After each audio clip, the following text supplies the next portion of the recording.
নমস্কার। হাইড্রোকার্বন টপিকের আমরা এই ভিডিওতে সেট 3 কোশ্চেন অ্যান্সার করছি।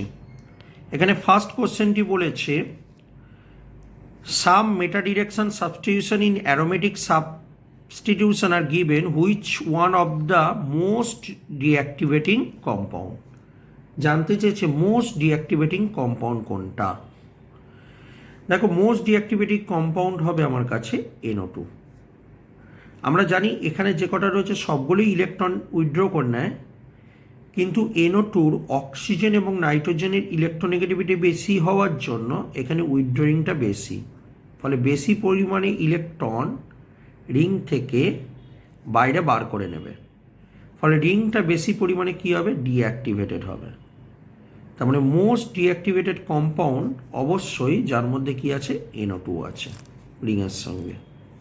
নেক্সট কোশ্চেন বলেছে হোয়েন 2-বিউটাইন ট্রিটেড উইথ প্যালাডিয়াম BSO4।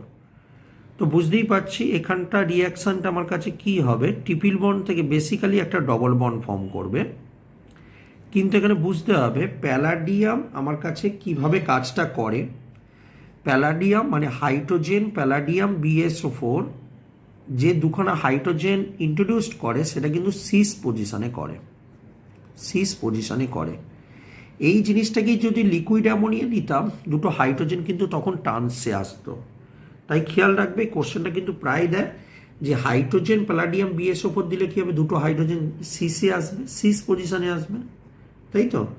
আর এই একই জিনিস যদি আমি লিকুইড অ্যামোনিয়া দিতাম, যদিও কোশ্চেনটা দেওয়া নেই কিন্তু বলে রাখছি, এটা এক্সামে দেয়, এই দুখানা হাইড্রোজেন যেটা আছে সেটা কোন পজিশনে আসবে, ট্রান্স পজিশনে আসবে তখন। তার মানে এখানে সিস পজিশনে আসবে। তো সিস 2-বিউটিন হলো আমার কাছে অ্যান্সার। নেক্সট কোশ্চেন বলেছে which of the following compound will not undergoes Friedel Crafts reaction easily. কোনটা ফিডেলক্যাপ রিয়াকশান সহজে করতে পারবে না। তো দেখো, কিউমিন মানে এইটা ফিডেলক্যাপ রিয়াকশান করতে পারবে, অসুবিধা নেই, কারণ এখানে CH3 গ্রুপগুলো পুশ করছে রিংয়ের মধ্যে, পারবে। তো জাইলিন অর্থ মেটা প্যারাজাইলিন হয়ে থাকে, যাই হোক অর্থোজাইলিনটা লিখলাম। এখানেও CH3 গ্রুপগুলো পুশ করছে, তো করতেই পারবে, কোনো অসুবিধা নেই এখানে। নেক্সট কোশ্চেনে দেখো, নেক্সট অপশানে দেখো, সিতে যেটা আছে সেটা হলো নাইট্রোবেনজিন।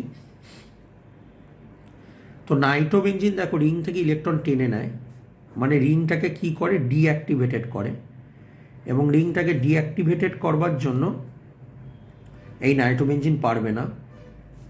আর আছে টলুইন পারবে, কারণ টলুইনের মধ্যে CH3 গ্রুপ রয়েছে যেটা ইলেকট্রন পুশ করছে রিংয়ের মধ্যে, তার মানে টলুইন পারবে।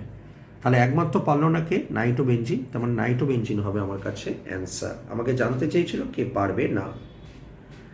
বলেছে which of the following has highest knocking কোনটার পাওয়ার বেশি। সো নকিং তখনই বেশি হয় যখন সেটা স্টেট চেনে থাকে, তার মানে স্টেট চেন হবে অ্যান্সার, এবং স্টেট চেন অলিফিন্স মানে ডবল বন্ড জাতীয় কম্পাউন্ড, তার মানে স্টেট চেন হবে অ্যান্সার। ওকে, নেক্সট কোশ্চেন বলেছে which of the following reagent, এটা মনে রাখবে কিন্তু স্টেট চেন থাকলে নকিং পাওয়ারটা বেশি হয় সবসময়। বলেছে which of the following reagent when treated with ethyl chloride forms ethylene কোনটায় তৈরি হবে ইথাইল ক্লোরাইডের সঙ্গে রিয়াকশান করলে। সো ইথাইল ক্লোরাইড মানে এই জিনিসটা আমার কাছে রয়েছে, ইথিলিন মানে এলিমিনেশন রিয়াকশানটা ঘটবে, ঠিক আছে। তো আমার কাছে কি দিলে এই জিনিসটা হবে একটু দেখো, আমার কাছে অবশ্যই ইথিলিন বলেছে, তার মানে অ্যালকোহলিক কেউজ দিতে হবে, কারণ অ্যালকোহলিক কেউজের একটা বেস, যে বেসটা হাইড্রোজেনটাকে নেবে, এই বন্ডটা এখানে পড়বে, ক্লোরিনটা বেরিয়ে যাবে, তার মানে অ্যালকোহলিক কেউজ হবে আমার কাছে অ্যান্সার। ওকে, অ্যাকোয়াস কেউজ কিন্তু সাবস্টিটিউশন রিয়াকশন করে, মানে এই ইথাইল ক্লোরাইড এটা নিউক্লিওফাইল হিসাবে কাজ করে। অ্যাকোয়াস কেউইচ কী করবে, এই ওইচটা গিয়ে এখানে মারবে, ক্লোরিনটাকে বার করে দেবে, মানে সাবস্টিটিউশন করবে অ্যাকোয়াস দিলে। ওকে, মানে অ্যালকোহলিক হবে অ্যান্সার। নেক্সট কোশ্চেন নেক্সট কোশ্চেনটা আমাকে বলেছে যে এই কম্পাউন্ডটা অ্যারোমেটিক কারণ কি। তুমি এটার দিকে তাকিয়ে দেখো, এটা অ্যারোমেটিক, এই রিংটা অ্যারোমেটিক। তার কারণ হলো 6টা পাই অরবিটাল আছে, পি অরবিটাল আছে এবং 6টা আনপেয়ার্ড ইলেকট্রন। 6টা আনপেয়ার্ড ইলেকট্রন মানে এই যে ইলেকট্রনগুলো রয়েছে, তাই তো, মানে পাই ইলেকট্রন যেটা রয়েছে, যেটা 4n+ রুলটাকে স্যাটিসফাই করছে, যেখানে n ভ্যালু 1। ওকে, তার মানে এই কারণের জন্য এটা একটা অ্যারোমেটিক কম্পাউন্ড। তার মানে অপশান এ হলো অ্যান্সার। নেক্সট কোশ্চেনে আসি, কোশ্চেন নাম্বার 7 বলছে coal tar fraction with a contents phenol. কোলটারে ফেনলটা পাওয়া যায় সেটা কোন জায়গাটায়? সো কোলটারের মধ্যে ফেনল আমরা পাই সবসময় মিডিল অয়েল থেকে। কোলটার সম্পর্কে স্টাডি করে নেবে, দেখবে ফেনলটা মিডিল অয়েল থেকে আমরা পেয়ে থাকি। ওকে, এটা হলো কোশ্চেন নাম্বার 7। কোশ্চেন নাম্বার 8-এ আসছি। কোশ্চেন নাম্বার 8-এ বলেছে the first fractional obtain during the fractional of petrol is. Okay, petrol থেকে প্রথম আমরা কি পেয়ে থাকি? প্রথম আমরা যার বয়লিং পয়েন্ট খুব কম হয়ে থাকে, যেমন হাইড্রোকার্বন গ্যাসেস পেয়ে থাকি আমরা। ওকে, হাইড্রোকার্বন গ্যাসেস হলো অ্যান্সার। নেক্সট কোশ্চেন বলেছে which one of the following method is neither mean the for the synthesis and separation of amine. Separation of amine দিয়ে বলেছে কোশ্চেনটা। Okay, Wurtz reaction. দেখো Wurtz রিয়াকশানে alkane তৈরি হয়, নিশ্চয়ই জানো। RX, দুটো সোডিয়াম নিলাম, তার সঙ্গে RX নিলাম, তাহলে এখান থেকে বেরিয়ে যাবে, গিয়ে কী হবে, আর তৈরি হবে, মানে অ্যালকেন তৈরি হবে। তো উর্চ রিয়াকশানে অ্যালকেন তৈরি হয়, তার মানে উর্চ রিয়াকশান দিয়ে করা যাবে না। আর এগুলো সবই অ্যামিন তৈরির প্রসেস। আচ্ছা, নেক্সট কোশ্চেন বলেছে reaction with one molecule HBr with a one molecule 1,3-বিউটাডাইন। 1,3-বিউটাডাইন নিয়েছি। কি নিয়েছি? HBr at 40°C। টেম্পারেচারটা হলো আমার কাছে লো টেম্পারেচার, ঠিক আছে। লো টেম্পারেচারের মধ্যে আমি এখানে HBr নিয়েছি। তো আমার কাছে কি প্রোডাক্টটা তৈরি হবে এটা আমাকে বার করতে হবে। তো দেখি HBr এর সঙ্গে রিয়াকশানে কি হবে। H+, এই ডবল বন্ডটা পড়বে, এই ডবল বন্ডটা দিয়ে H+টাকে নেবে, তাহলে দেখতে কেমন হলো?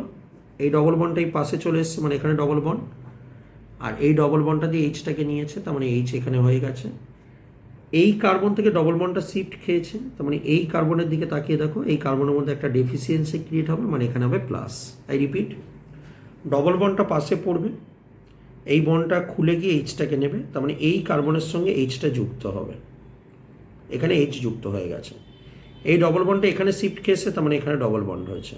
এই কার্বন থেকে এসে, তার মানে কার্বনের মধ্যে প্লাস চার্জ। রিয়াকশানটা করছো HBr এর সঙ্গে, মানে H+Br-। নেক্সট স্টেপে Br- আসবে, Br- এই প্লাসের কাছে এসে অ্যাটাক করবে, তাহলে অ্যাটাক করলে কেমন দেখতে হবে? এই যে প্লাসের সঙ্গে কি চলে আসবে না, ব্রোমিন অ্যাটাচ হয়ে যাবে, রাইট। এইটা হলো আমার কাছে অ্যান্সার। তো এই জিনিসটা কি হচ্ছে, 1 ব্রোমো বিউটিন রিয়াকশানটা হচ্ছে থার্মোডিনামিক্যালি কন্ট্রোল প্রোডাক্ট। এই যে রেজোন্যান্স করে যে প্রোডাক্টটা তৈরি হয় সেটাকে বলা হয় TCP প্রোডাক্ট। দুটো প্রোডাক্ট হয়, TCP আর একটা হলো KCP, কাইনেটিক্যালি কন্ট্রোল প্রোডাক্ট। তুমি এই দুটো প্রোডাক্ট সম্পর্কে ডিটেলসে জানবার জন্য ইউটিউবে গিয়ে KCP TCP mister Pappu Bhowmik বলে সার্চ দেবে, দেখবে তুমি পেয়ে যাবে। সেখানে আমরা ডিসক্রাইব করেছি কখন আমরা TCP প্রোডাক্ট বলবো, কখন আমরা KCP প্রোডাক্ট বলবো। তো এই ছিল আমার কাছে সেট 3 কোশ্চেন অ্যান্সার, যেখানে আমরা 10টা কোশ্চেন আমরা সলভ করেছি। তো আশা করব কোশ্চেনগুলো তোমার উপকারে আসবে। ধন্যবাদ।